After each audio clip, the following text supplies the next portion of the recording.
Hi, everyone. Thank you again for attending one of our sessions. Today we are, first of all, my name is Azam Bhatti. I'm one of the advisors in the department. As you know, I do advising or have advising sessions as well as sort of host many of these events every semester. This semester, we've had a number of alumni speaks. I hope you've had a chance to attend. But we always have the CPA people come in. Julian will be joining us speaking about the CPA. And of course, Shannon from the DAP program, the Diploma in Accounting program at UBC. We've been doing this for years. You know, it's valuable information. Please ask as many questions as possible. Joining us as well is Shifa Rahman, who is an actual CPA working in the field. She gives us tremendous current insight in terms of what a CPA can offer you. And so she'll be speaking last, but we're going to make sure that there's plenty of time for questions.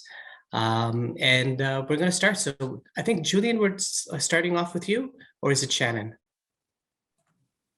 you want me to go first, Shannon? Yeah, it's cool. Up to you guys. Okay. Yeah. Awesome. Thanks, Azam. There you go, Thanks Julian. Yeah, you're welcome. Let me just bring up my slides for everybody. So you should now be seeing title slide. So just to introduce myself, my name's Julian, as Azam mentioned. I work for the Chartered Professional Accountants of British Columbia, Cpa BC for short. We are the membership association for those who are Chartered Professional Accountants within the profession. We provide membership services to our members, but the other big thing that we do is we offer training and certification of new CPAs, hence why I'm here today to sort of inform you as students about, you know, why this is a potential career path for you, even though, you know, you're not taking accounting or business per se. This is a sort of becoming and has been for a number of years an increasingly popular path for those who are taking subjects such as econ. And we get a number of students who are coming from arts backgrounds every year. So hopefully some useful information for you to be able to make a decision on maybe this isn't an option for you and something that you've maybe not heard so much about as an option after you graduate. So we put on a lot of events ourselves as well, and I'll mention some of those as well, but we always love coming out to campus, and we do share information through student clubs as well, such as the Economic Student Society. So you may have heard of some of the opportunities that we do offer as well. But just to kick things off then, what I really want to tell you guys about is what a CPA is in general, and how you become one. Shannon from the DAP program is going to share loads of great information about a really great pathway for you guys coming out of an econ degree as well. So you'll sort of get all the pieces today. So really first sort of messages is that, you know, the CPA designation, it's not essential for someone who wants to work in accounting, but usually if you are looking towards higher levels of work, manager, senior levels, and sort of higher pay scales, it is generally what an employer is looking for, because what you're showing to them is that you can provide a certain level of value to a business because you have another level of training, another level of education and experience. And so that's what the designation is really sort of proving to a potential employer, if you like. The CPA designation is good across the whole of Canada. So although we are sort of provincial body, the program and the designation is the same across the whole of the country. It does open itself up to job opportunities, as I mentioned, domestically, but also overseas as well. The term CPA is used in most countries around the world. Some countries you might hear the word chartered accountant rather than chartered professional accountant. It's very similar. And we have a lot of agreements and understandings with of our sort of equivalents in other countries as well, enabling CPAs who qualify in Canada to be able to go work and practice potentially around the world and overseas as well. So lots of job opportunities domestically and also abroad. And then the next bullet point, it also does offer a certain level of job security. We're sort of very lucky over the last few years, in particular in BC, that we've seen very low unemployment of those who are CPAs and accountants. And I think traditionally everyone does tend to see accounting as maybe not the first thing they want to be when they grow up, but generally something that is always seen as quite safe, quite secure, stable job. And that's certainly true. CPAs are essential to all organizations and to all businesses. And that's never been truer than right now. You know, during the sort of COVID-19 pandemic in BC, the accounting profession was designated an essential service. So many accountants have been very busy, continuing to work, but also a lot of times they've been essential to an organization who's trying to manage a business. You know, if you think about a business that suddenly had to shut a lot of your premises, you're not able to operate in the same way, all of a sudden you've got to deal with, you know, have you got the cash flow? Have you got sort of process in place for payroll? How are you going to sort of pivot your operations in a way that you're still going to be able to actually operate? And CPAs and the knowledge they bring are really essential to helping a business navigate those kind of situations. So really good level of job security. Really happy to share as well that in the accounting profession from our end, we can see that hiring activity has actually returned to nearly very, very close now to a pre-pandemic level within the accounting profession in BC. So we're really, really close now in terms of hiring activity as well. And I've got a little bit down the bottom there just about salary. So that's taken from the whole of Canada. It is a mean average. So there is some really big high earners who sort of pull this up a little bit. But the average compensation for all age ranges across Canada is $141,000 a year. As well, the other thing to mention is, where do CPAs work? I think a lot of people get an idea of accountants. They file taxes. They work for companies in terms of like sorting out taxes and maybe doing things like audits, and working for what we would refer to as big accounting firms, people like KPMG, PwC, EY, lots and lots of big accounting firms that offer services to other companies. And that's what a lot of people do associate it with. We refer to that as what we call public practice, working for a firm, offering services to clients who are other businesses and organizations. But actually, majority of our members at CPA BC work in what we call industry. You know, they're working in all sectors of the economy. They're working in internal accounting teams, internal financing teams, looking at maybe budget forecasting, maybe looking at financial reporting, maybe doing end of year sort of report, whatever it is. Lots and lots of different internal processes to an organization. So yes, a lot of people work in these big firms. A lot of them are fairly household names in terms of the sort of size and scale of them around the world and the opportunities they offer. But there's much more to being a CPA than just working in those kind of firms. There's a lot of opportunity out there to work in government, to work in not-for-profit, startups, etc. So if you're interested in a career in tech, I can tell you that CPAs are very, very visible in the tech sector. Oil and gas, forestry, retail, whatever it is, CPAs work across the whole economy. So lots of cool job opportunities in different sectors available as well. A little bit more detailed information about compensation, specifically for BC. So this is the median compensation. For those of you who then, if you paid attention in statistics class, you'll be aware that the median is probably a much better representation of salary because it's less affected by those outliers. So, this is much more representative, I would say. And the median compensation in BC for a CPA is $108,000 a year. So it's pretty good. The next question I get is usually, well, when can I expect to earn that? From our salary data that we have, you can see I've circled, it's around that sort of 5 to 10 year period, just in the bottom left corner of the infographic. Somewhere between there, you sort of get to the 102 to 120,000. So somewhere around that mark is when we would expect someone to, on average, sort of hit that salary. So it's not something that you have to work for 20, 25, 30 years to get to. It's something that you can hit relatively early on in your career.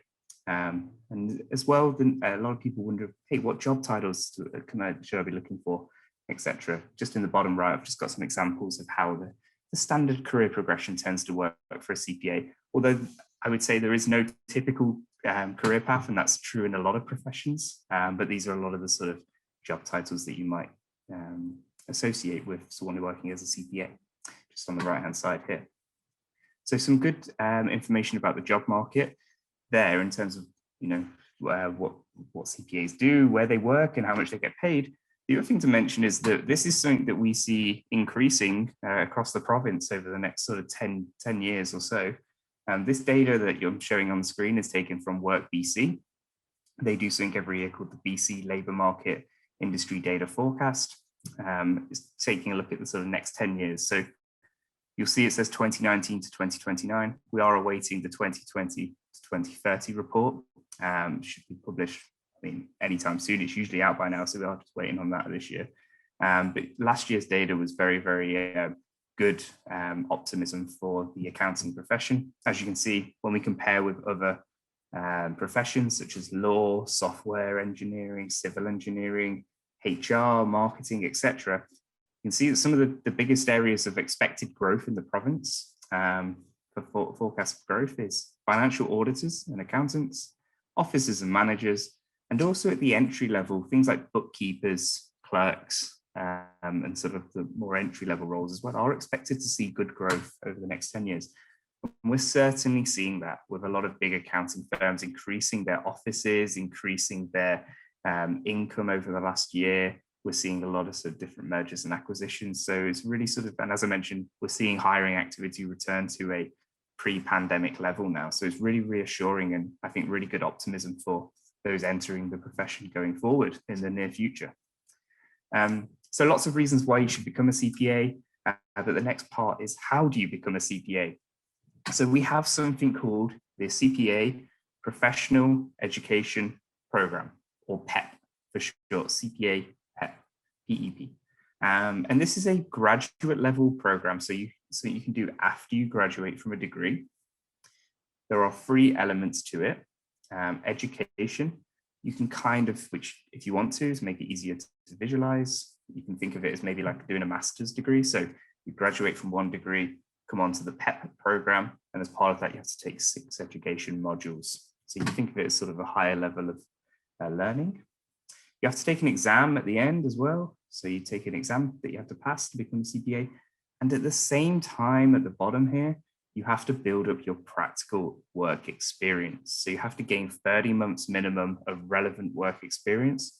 So overall, this is a program that you need to be a graduate to join, and it takes around 2.5 years because you need to get 30 months of practical relevant work experience. All of these things are done at the same time. So you do part-time study typically alongside full-time work as a finance professional or an accounting professional or something relevant to the designation and the competency you need to display. Easy way to remember this is the 3 E's: education, exam, experience. Once you have all 3 of those E's, you can become a CPA and join the membership at Cpa BC or whichever provincial body you're looking to join, or whichever province you're looking to work in. To get into that program, as I said, it's a graduate level program, has 2 admission requirements. One is an undergraduate degree, can be in any field of study. So, you know, the first thing that people think is, I probably had to have done BBA, business, BCom, something like that. Good news is it can be in any field of study. So if you're an econ student, your econ degree does count towards that undergraduate degree requirement, so long as it's a sort of Canadian 4-year equivalent degree. So that's great news. And we do get a lot of people. Econ's very, very popular for people coming into the CPA program. But we get a lot of science students. Engineering we're seeing a lot more engineers every year coming into the program. And we also see, you know, all kinds of different courses. We have people from English literature, we have people from kinesiology, all kinds of stuff. So it takes all sorts, and we do accept all undergraduate degree subjects, as long as you've got the right amount of credits. On the right-hand side, it's a little bit trickier because the other admission requirement for the PEP program is the completion of 14 CPA prerequisite courses. So you have to have a prerequisite knowledge in 14 areas and have taken a class in those areas relating to accounting and finance. So this is where it becomes a bit trickier if you're an econ or an engineer or a science student or whatever it is. Those 14 areas are just on the screen here now. So you'll see, hey, intro to financial accounting, biz law, corporate finance, tax, all these things you expect to and a CPA to sort of be dealing with on a daily sort of basis as part of their job. Now, the good news is if you're an econ student, you're probably looking at a few of these, like, hey, I've probably got a few, like economics, I've probably got that one.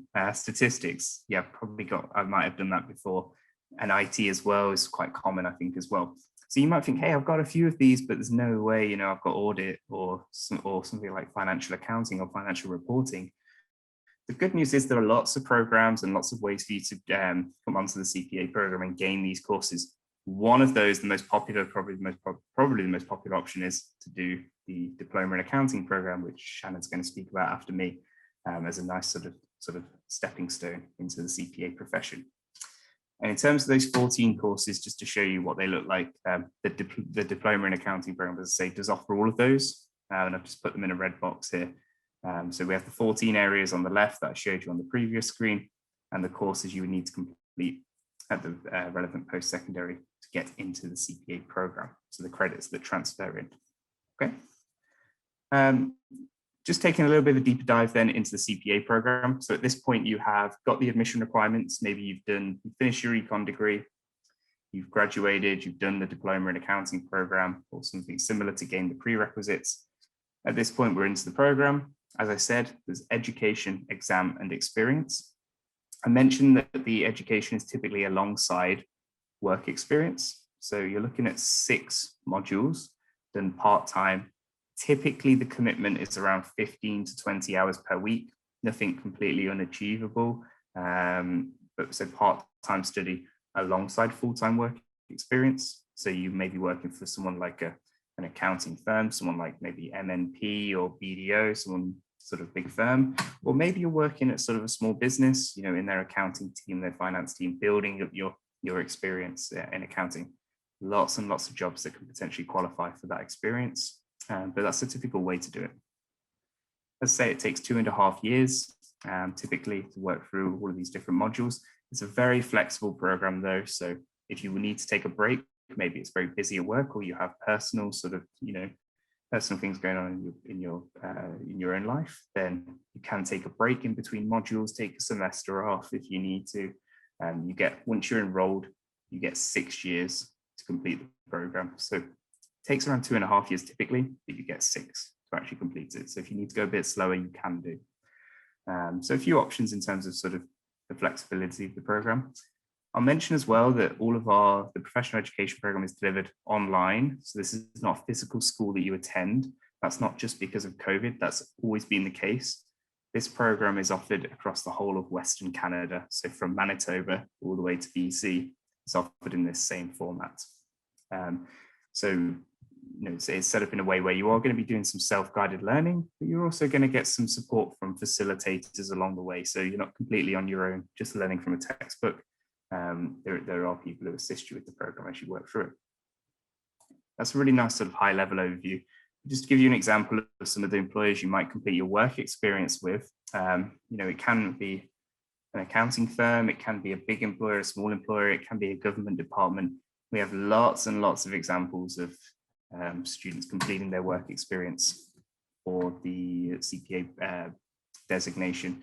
So it can be really flexible. There's 2 routes to qualify. One is called pre-approved programs. One is called experience verification. I won't go into the nitty-gritty of both of those and what they mean right now, but just be aware there's 2 routes to enable you to complete with an employer of choice and keep those options open for you career-wise in terms of building your practical experience. We also offer scholarships and bursaries. So the CPA profession, if you are a student coming into the CPA PEP program and you're in need of financial aid, we do offer scholarships and bursaries to those students. We do offer them to post-secondary students who study accounting as well. So maybe not right now, you might not be eligible for them right now, but if you were to go on to something like the Diploma in Accounting program, then you might be eligible for some of these as well. So there is financial aid available to help cover the costs of the program. And we offer those through the CPA PEP program as well. So there is financial aid available in the form of scholarships and bursaries.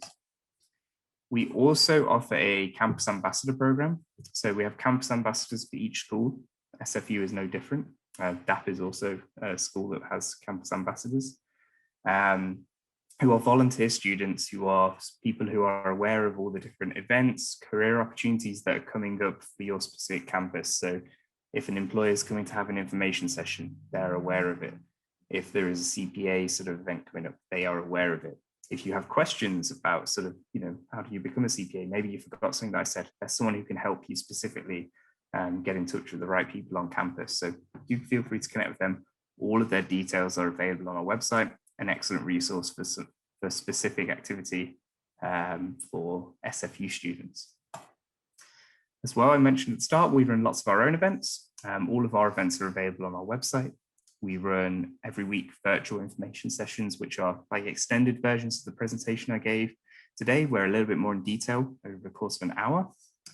We also do things like career events, networking events. One of the events we did recently, which might be really useful for attendees in the future, was called Discover CPA, which is an event for those who have not studied accounting before. We had a panel of CPAs who went through that exact same pathway of sort of becoming CPAs after studying something else. We had a workshop as well, practical accounting workshop, to give you a taste, if you like a taster session of what accounting can be like and what sort of the work might look like. So that was a really excellent event that we ran in January, and there was a number of SFU students who came along. So maybe something to think about. We'll be running that again next year. So if you're still sort of on the fence at that point, that's an excellent event for those of you who haven't studied business before. And that's it from me.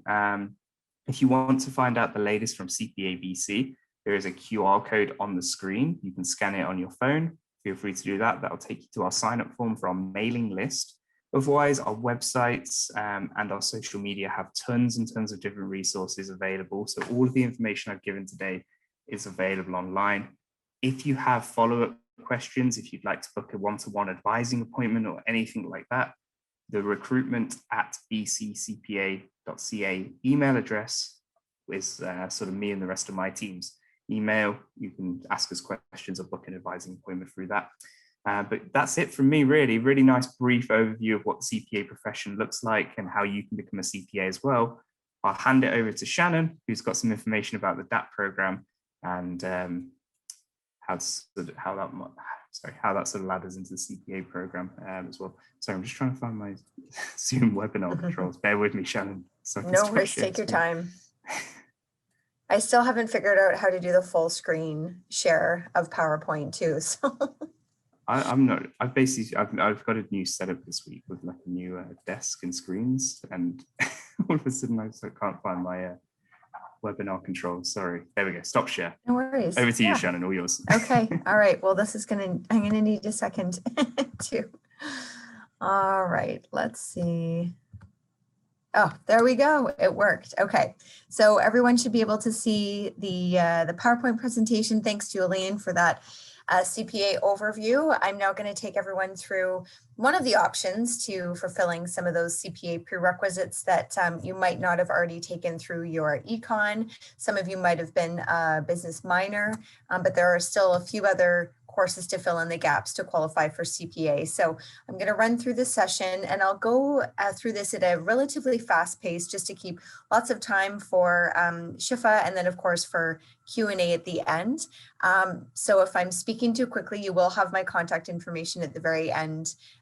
So I'm more than happy to follow up with you if you have any very specific questions regarding your circumstances. But all of you are SFU students, so you're familiar with UBC as well. Some of you might not be as familiar with UBC Sauder School of Business. So just very briefly, in terms of what we provide at UBC Sauder are access to award-winning instructors. So a lot of our instructors were actually part of the development of the CPA program. Some of them were on the steering committee to create the common final exam, and a number of them are CPA PEP module, or I should say CPA PEP instructors as well, or facilitators. So they have firsthand knowledge of what you're going to get yourselves into for CPA. So by no means is DAP an easy program. It's certainly a challenging program, but the purpose of that is the instructors have high expectations of students so that when you launch from DAP into the CPA professional education program, it's more of a seamless, smooth transition versus a steep learning curve. And that will be reflected when I get into it in terms of why so many of the top employers come to DAP students first. We have lots of flexible program options, which I'll get into in a bit. So if you want to work part-time or full-time while you're going through and fulfilling those DAP courses, you know, whatever schedule works for you is certainly available to you. We also offer a lot of career development, which I think is particularly important for econ students because for some of you, you might be new to accounting. And we do have a dedicated career coach called Russell Garrett, who helps you transition from a non-accounting focus into a career in accounting. So he's very used to working with arts and econ students and science students that have never attended a networking event, who've never put together a resume or cover letter specific to an accounting role. And he's there to help you along the way, and certainly will do anything he can to at least prepare you to be successful in a job search, whether that's with an accounting firm like PwC or KPMG, or an industry employer like TELUS or Lululemon. We also host a number of career development workshops that help prepare you for those steps as well. So he does resume and cover letter writing, he does networking 101, and lots of different career workshops that are available to you as a DAP student. And then for those of you that end up taking senior level courses, so all of the senior level courses that I will review shortly, all of you that take those courses through DAP will be considered a UBC DAP alumni. And if you're an alumni, you will have access to UBC Sauder Alumni Career Services for the rest of your life. So that's also a big benefit as well. And then finally, we have a very active student club, similar to what you probably have at SFU. So if you're interested, you have the opportunity to not only attend our events, but also be a part of the club as an executive team member. And the DAP Club is really the club that connects students with employment opportunities. So they work very closely with all of the CPA employers, whether that's industry or public practice. They help promote coffee chats and information sessions and networking events for students. And then they have their own host of annual events that right now have been operating, of course, virtually, but seem to have worked quite well in this last recruit season in the fall. So we have high expectations for the club this year, and they've got lots of great events which are actually starting this month. So lots of exciting things to look forward to. Now, in terms of who typically applies for the DAP program, because we're considered a post-degree program, we have lots of different students from different backgrounds. Lots of people like to get stuck on that average age, but of course, that doesn't really mean too much. We have lots of students that come directly from an undergraduate degree in any discipline that realize in their final semester that they'd like to pursue accounting, but they're missing those CPA prerequisites. So we have students that are 22, 23 that apply for DAP. And then we have individuals, for example, I've got one who's in their late 30s who's doing a complete career shift. He used to work in sports radio and now has the opportunity to shift gears and pursue a lifelong dream of becoming a CPA. So we have lots of different students, but I think that's what makes our program so interesting. And this class composition is actually going to work in your favor when it comes to applying for positions. So my colleague and I meet with the accounting firms and industry employers on an annual basis, typically in December, to find out how UBC DAP students perform during the recruit seasons, whether that was May and or September. And this year, we heard from all of the firms and all of the employers, and the resounding message was, we'd like to see more DAP students. So they put out lots of offers, and of course those industry employers are starting to hire lots of DAP students in addition to public practice. But certainly what they said is they like the diversity and the maturity of the DAP students. So the fact that you've got an undergraduate degree in economics means that you have a different skill set to bring to the table. You've studied something outside of accounting, and certainly you can bring those skill sets into the workforce that are extremely transferable. And if you have any job experience, whether that's retail, hospitality, or in business, any type of work experience is going to be transferable and highly regarded by any of your future employers. So the reputation of the DAP program and the success rate of DAP students going through the CPA PEP and the common final exam, in addition to just the diversity of our student body, is extremely attractive to employers. So there's no need to worry about whether or not you're going to find a job, as long as you do well in your courses, and you certainly promote the fact that you've got some diverse skill sets to bring to the table. You won't have any issues finding employment. When we look at our program scheduling, we have 3 intakes per year. So we've got May coming up, and then we have September and January. We say that The course takes a roughly 12 to 24 months to complete, but that's just a ballpark number. It's really dependent on how many courses you take per semester. Some students are just studying full-time and they take 5 courses per semester and they complete usually in about 12 to 16 months, whereas other students take 2 to 3 years. So it's entirely up to you. That's just a ballpark of how long the majority of students take to complete our program. All of our courses are available year-round. Right now, of course, as you are all aware, all of our courses are available online. We don't have any announcements in terms of how courses will be delivered in September, so that's to be determined, but all of our summer courses will be delivered in a virtual format, and that includes the courses from May all the way until August.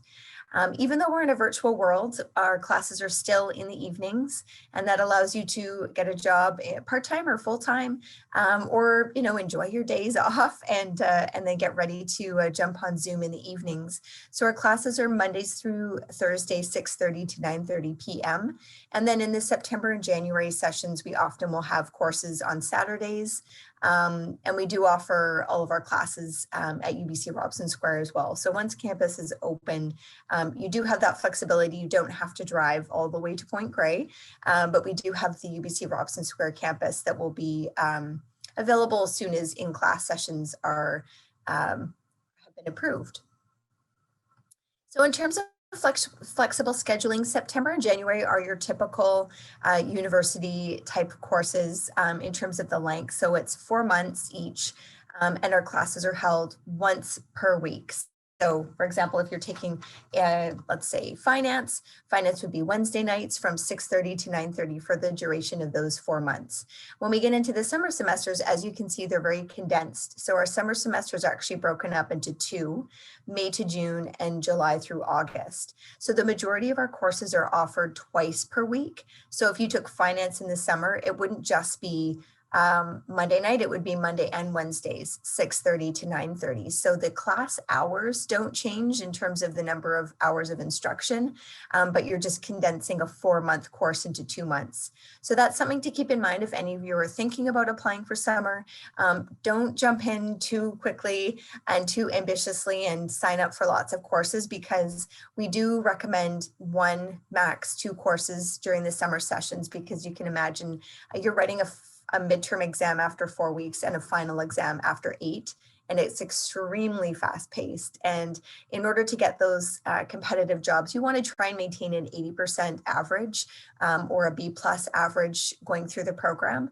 And that's going to certainly help you have a competitive edge when meeting with industry and public practice employers. So you want to make sure that your GPA doesn't suffer because you've taken on too many courses. And what we don't want students doing is retaking courses to increase their GPA, because we want you to save your money and go through the program and be successful in CPA PEP. So again, it's up to you how you want to plan your course schedule, but we've always got recommendations based on our years of experience and working with students. This is our curriculum. So we have 5 foundation level courses. Now, if any of you took a business minor, some of these may qualify for exemption. So as long as you have a 65, which is a 2.33 average in those courses, they could potentially transfer over as an exemption for UBC DAP. And then what I had mentioned earlier is, in order to be considered a UBC DAP alumni, you need to complete all of the senior level courses through us. Right now we have 6 senior level courses. And so those are all required by CPA. The final one is a new one that is going to be required by CPA PEP as of January 2022, which is data visualization and business analytics. And we actually started offering that course this January. So we won't be offering it this summer, but we will be picking it back up again in September. So that's a new course that's been added to the list. Now, for some of you, if you might have taken some senior level courses at another post-secondary institution, I'm just kind of covering all of my bases here, you can apply to be a non-diploma student if it's not important for you to actually have the diploma itself. And that will allow you to pick and choose whatever courses you need to take in order to fulfill the CPA requirements without going through the exemption process. So that's one option for you. The majority of econ students tend to go through the diploma option, but I just wanted to throw out the non-diploma option there for you. The only difference, there's no difference in application process, admissions, cost. The only difference is you don't get a diploma at the end. Everything else is identical. And then there's 3 electives. So you've probably already completed 2 of those. Of course, as Julian mentioned, so econ and stats. And then there's strategic management, which is a course that we provide that is a requirement of CPA that you could take while you're going through UBC DAP. Okay, so how to apply? It's pretty easy. You need a 4-year degree, which you are all completing with a 65, which is a 2.33 for SFU standards. So that's what we require to get into the program. If any of you are completing your final semester, you can certainly apply in your final semester. And what we'll do is give you conditional acceptance. So if you meet that 2.33 requirement in your final semester, we'll give you a conditional acceptance letter, which means that you can register for courses and start DAP. We'll just require you to submit 1 final copy of your official transcripts, likely, you know, by the end of the semester, so that we can confirm that your final grades of your final semester still meet that 2.33 requirement. And then Azam will put together a letter. He'll be your faculty program advisor who will provide UBC DAP a letter, usually by email, just to confirm that you will meet the graduation requirements by the time you start DAP.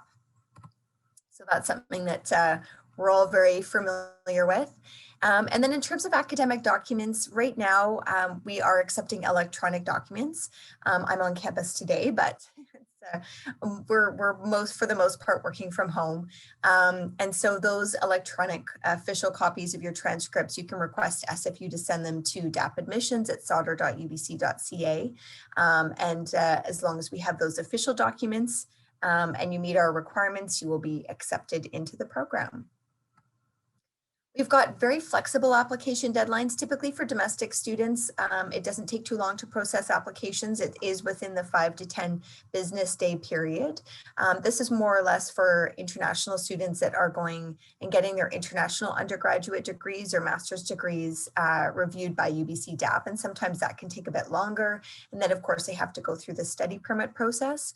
But for most students, I would say, you know, if you can get your application in by mid-March, even up till end of March, you should be fine. The only thing to keep in mind is that now that course registration is going to be open in the next week or 2 for the May intake, it just means that courses are available on a first come, first serve basis. So you want to make sure you don't wait till the very last minute, because you don't want to be disappointed that the courses you needed to take are now full. So that's one thing to keep in mind. Fees and expenses, these haven't changed. They are subject to change. So just a heads up that the tuition fee of $765 may go up to $780 in either end of 2021 or 2022. So just by $15. And this price point is both for domestic as well as international students. So the price point is the same. And then in terms of UBC student fees, you're used to these because you're, of course, SFU students. These have been reduced substantially because of COVID. So depending on when you decide to apply for DAP, this cost might be reduced substantially. And then if you have dental or medical coverage from an employer or a family member, that might reduce the costs as well. And similar to CPA, we also offer entrance scholarships and bursaries, which are available on our website. If you just look under fees, there's a link to the scholarships, but you need to have a B plus average in the last 2 years of your undergraduate degree in order to meet those requirements. And then student loans are available as well.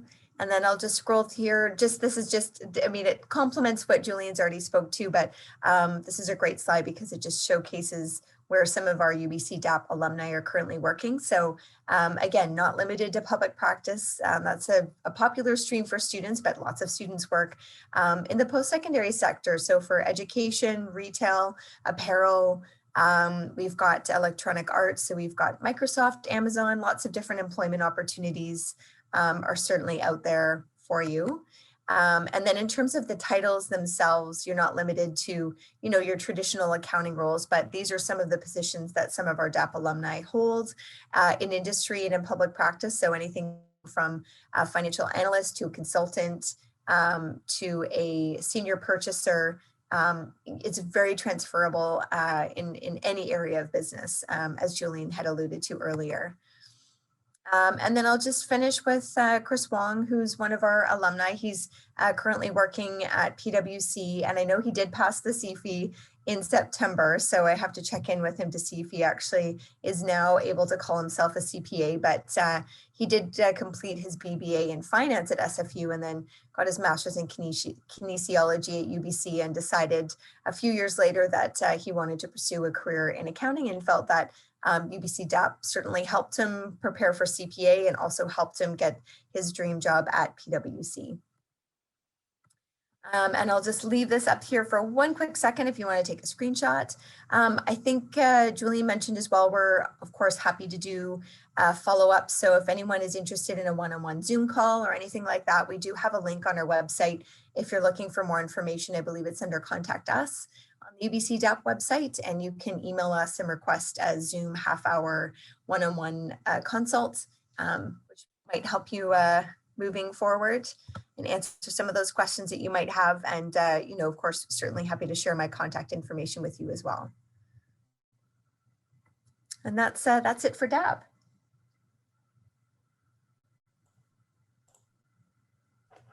Okay, I will jump in and share my screen.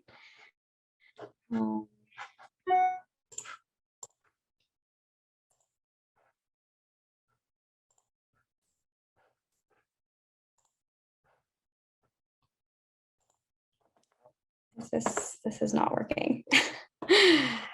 I guess I don't really need slides.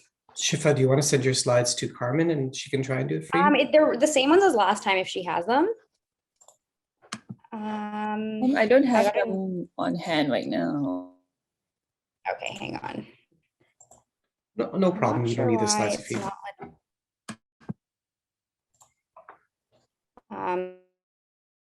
I got a new computer, so I think all the preferences are kind of, yeah, no, I'll just talk to it. It's not a big deal. So hi everyone, my name is Shifa, and I just wanted to kind of put some context to the CPA designation and give you a snapshot into my journey into getting a CPA and then where it has led me into at this point in my career. So I graduated with a BBA and then with a focus in accounting. And towards the end of my undergrad, I knew I wanted to pursue a professional designation of some sort, and CPA seemed to be my natural next step. So in order to do so, I sought an articling position in public practice. And I know public practice isn't for everyone. So I'm going to speak a bit about public practice. However, I've worked in industry also, so both are great options. So yeah, I worked at BDO Canada from 2015 to 2019 and wrote my CPA exam about halfway through my time there. And midway through 2019, I left the firm and became a financial analyst for Native Shoes, and then more recently joined Port Living, which is a real estate development company. So a bit about working in public practice. This route is definitely a challenging one. However, it's also very rewarding. It's a very steep learning curve once you begin. However, the knowledge that you gain in public practice, was so beneficial to my career in just business knowledge in general. So you'll get to work and study with like-minded individuals and have endless resources available to you throughout your time there, and also gain a lifelong network of professionals as support. And you'll also be exposed to working on clients in varying industries, and that will allow you to find out what you're most interested in, and also lets you adapt to very structured and established workflow, but applying it to different companies and seeing how companies are run, whether good or bad. And working in public practice provided me with the confidence to navigate through my career, as it really exposed me to so many different paths that CPAs can take once you become designated. So it's very rewarding once you get through the whole process. And I still keep in touch with my BDO network on a regular basis and hold my relationship with the firm at a super high value, in that they are kind of always there for you and the connections that you have, especially in Vancouver being so small, everyone kind of knows each other and can connect you to someone that you, if you want to work somewhere, it's just everyone kind of knows each other, which is really important. So a bit about obtaining an articling position. So it's really important to network as much as possible through your undergrad. I know you've probably heard it so much, but it's so important. Like to this day, I rely on my network for anything, whether it just be like figuring out a problem at work or moving on to another opportunity. So my tip would be, I know it's during COVID, it's a bit different. You can't really go out and meet people, but scan LinkedIn to find individuals that have a career path that seems most interesting to you or something that's similar that you would want. And reach out to as many people as possible. And most likely, like professionals will be willing to support you. I know that worked for me, and I get messages from others also, just wanting to chat and, always willing to support people. And then next, I would focus your application based on the firms or the place that you want to work. There are specific key values to ensure that you're a great fit. It's really important that you're also finding somewhere that aligns with what you like, because it'll be such a big part of your life while you're going through the CPA program. So it's very important that you see a fit for yourself also. And then lastly, definitely take the time on your cover letter. It'll be kind of the only chance, might be the only chance that you'll get to kind of tell your story on paper. And the person reading it will be able to understand you more on a personal level and see if you're a good fit for the company. And then hopefully you'll get a chance to interview. So next slide would be, so I definitely found public practice to be very beneficial, just due to the resources that you're surrounded by and the practical experience that you get, and going through, the program itself with so many others around you that have also gone through the program or are going through it at the same time. And the firm also supplies kind of some time allotted to studying for exams, which is definitely very helpful. And it allows kind of the stress of work to not get in the way, the day before the exam. I mean, obviously there's a big balance between work and school everywhere you go, but you do get those study days. And you'll definitely be going through the program with many others. So it's so helpful to kind of lean on your peers to go through the studying and, balancing all of that. And yeah, it will be a challenge to balance everything. However, you're not going through it alone, and the firm or the company hopefully will be very supportive of you going through the program and, helping with your stress management and whatnot. And so I always knew I wanted to use my designation to jump to some sort of industry, and retail is where I thought I wanted to go. So during my second year of being a senior associate at BDO, I started looking for opportunities, and I was also pretty lucky that I was able to be really open with my managers about where I want to go next, because it's public practice, like long term, is not for everyone. And so most people kind of move on once they've gotten their experience.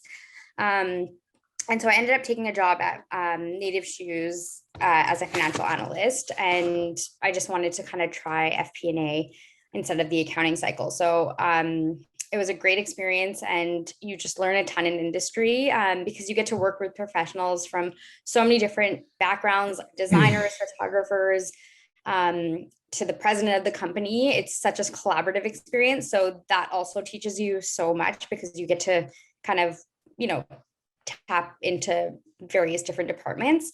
It's definitely less structured, and priorities are changing constantly. So it's a little bit chaotic, but I mean, that works for some people in terms of like less structure.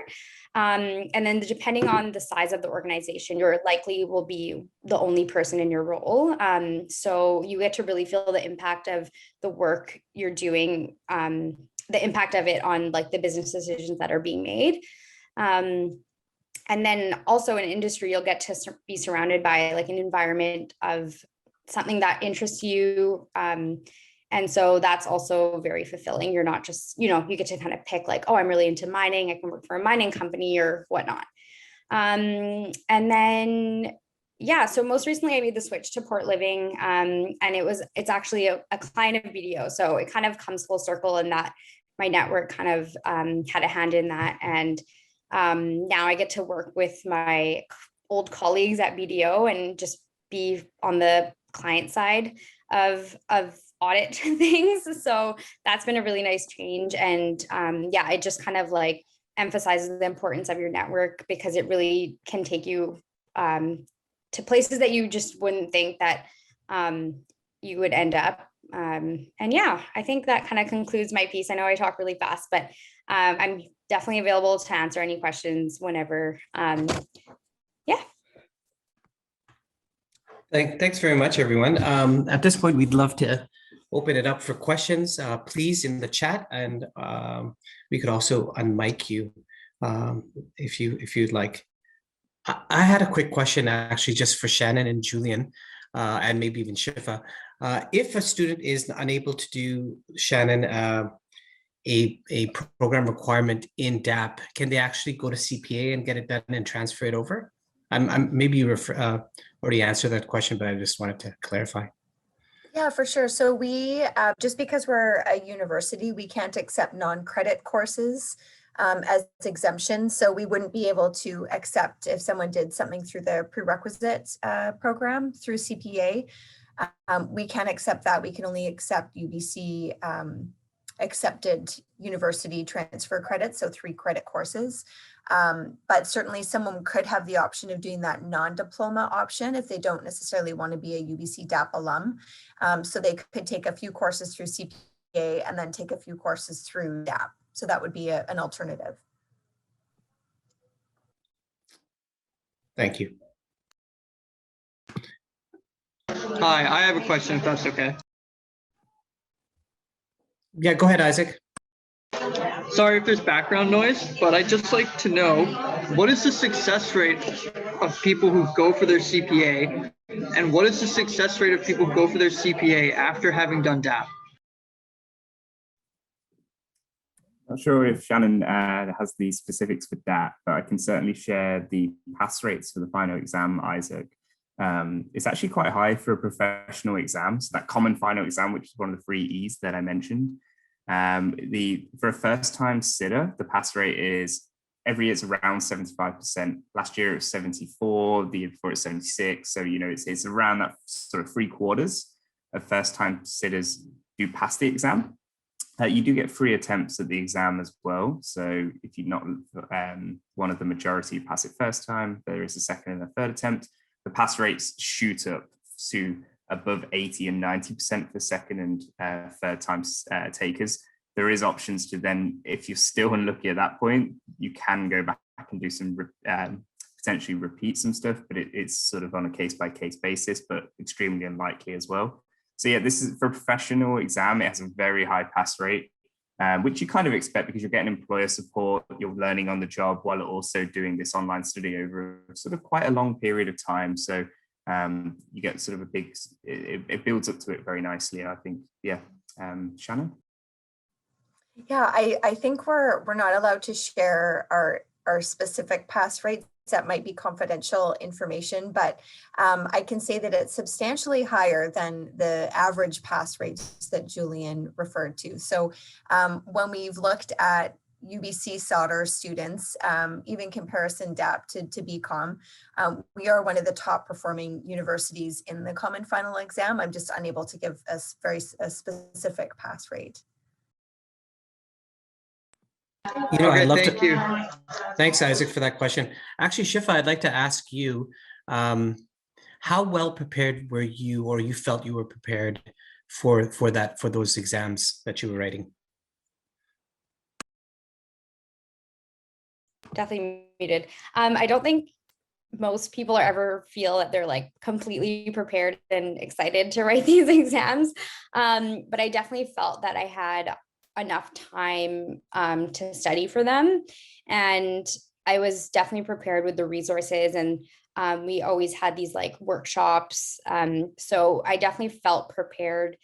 it was more just like the stress level of like, oh, what if I, fail or whatnot, which is very normal for anyone writing an exam. So I definitely felt like I was prepared, especially because of my resources available to me in public practice, and the time that I had in studying for the exams.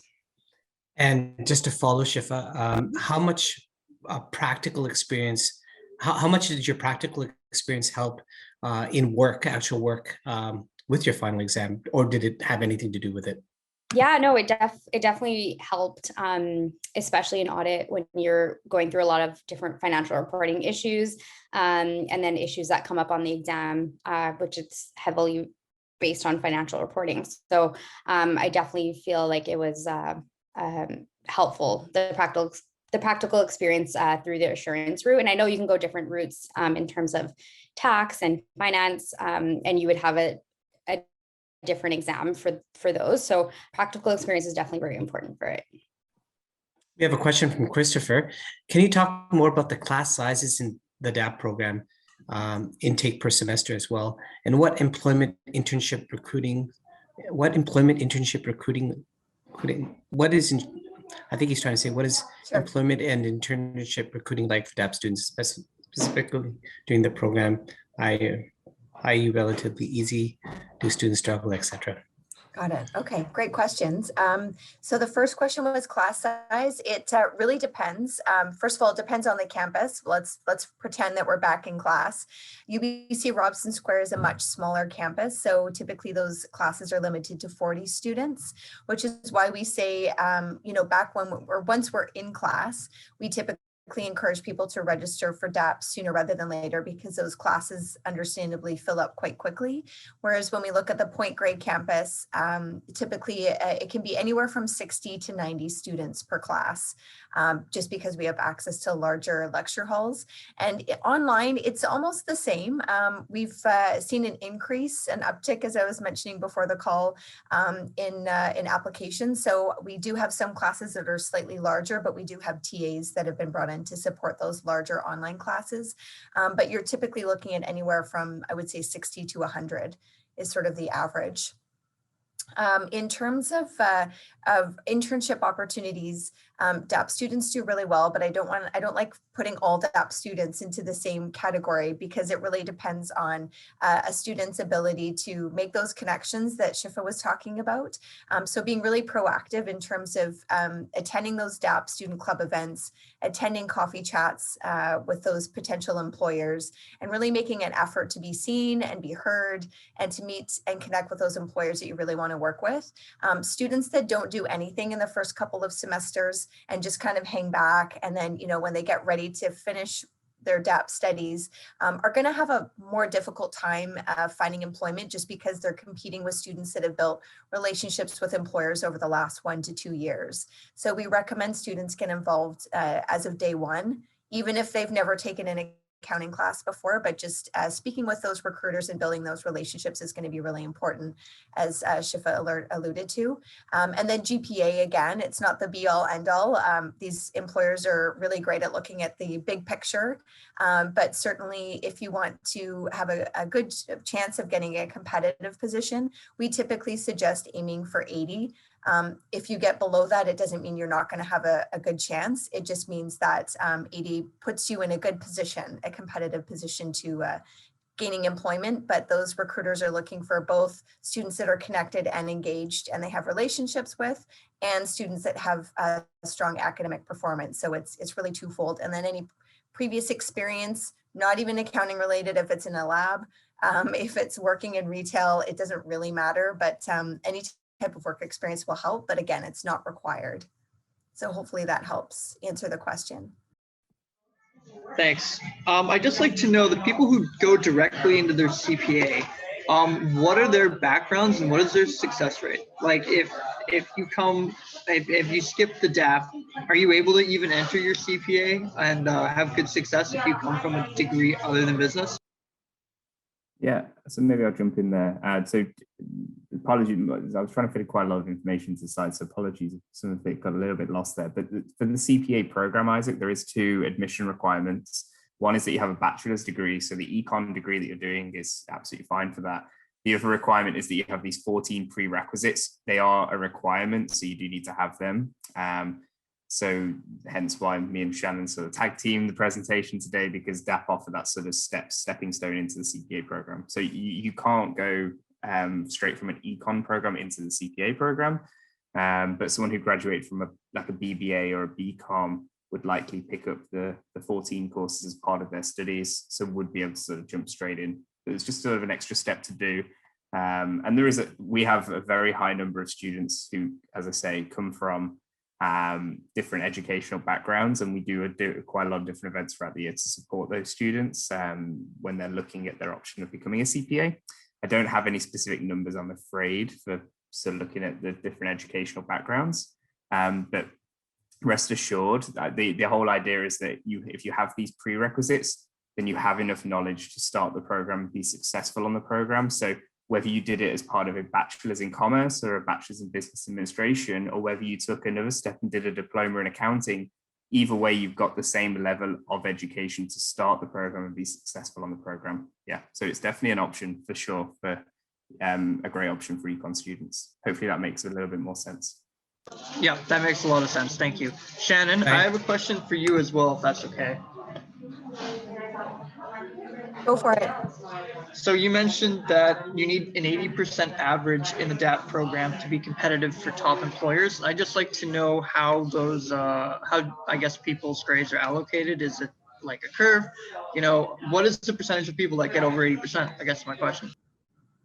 Again, the 80% is really just a ballpark number that we throw out there. When we talk to firms, they don't typically like to attach a percentage to students that are applying for positions. This is just based on sort of anecdotal conversations with students and some of those recruiters, but it doesn't apply to everyone.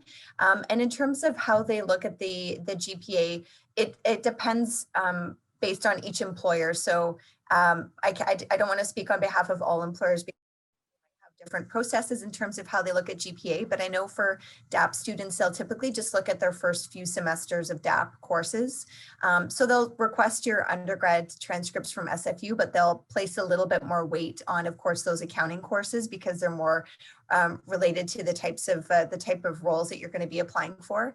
And then again, so I would just say, yeah, I mean, 80 is out there and we use that number just because, you know, again, that's a safe number, but again, just being a good student. So I wouldn't aim for 70 or 65, but you know, just being a good student and then being involved and active in those activities will certainly help you find employment. But I wouldn't focus too much on the GPA point because they do look at so many other aspects of a candidate's application and take all of those items into consideration. And maybe I can just further that a little bit, Shannon, for you, Isaac, and maybe other people have this question as well. I don't want to say 100%, but most of our students that go on to DAP or go on to do their CPA are successful. It's an excellent program. It's well within the realm of skill sets that the econ students obtain during their undergrad. And I know I've said this to many of you before, but I think our last alumni function that we had face-to-face, half of the people there were CPAs. You know, so many of our students pursue this option. So I wouldn't fret so much about those type of levels and you know, success rates. I think being comfortable and knowing that it's within your skill set is good to know before you enter. So it's a good bet all around. Okay, cool. That was a very thorough answer from all of you. Thank you. So at this point, you know, we are running a little bit over, and I only have our students here, or our speakers here for a little while. But I'm going to have Shifa answer this last good question. Actually, Shifa, do you see that question on your chat, or do you want me to read it out to you? It just says, Shifa, can you talk about why you left public practice and went into industry more?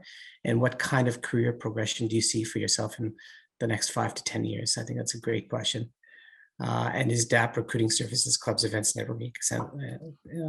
Yeah, no, that's a great question. In terms of public practice, usually the the progression in public practice is, you know, to work up to manager, senior manager, and then partner ultimately. So I always knew I didn't want to be a partner at a public practice firm. So for me, I knew I was going to get my CPA practical experience and then work a bit more. And then when it was the right time, I was going to leave. So it really depends on what your career goals are. And if you are looking to stay in public practice for the long run, or if you want to use the experience that you gain in public practice and go elsewhere. So for me, I knew I didn't want to become a partner at a public practice firm.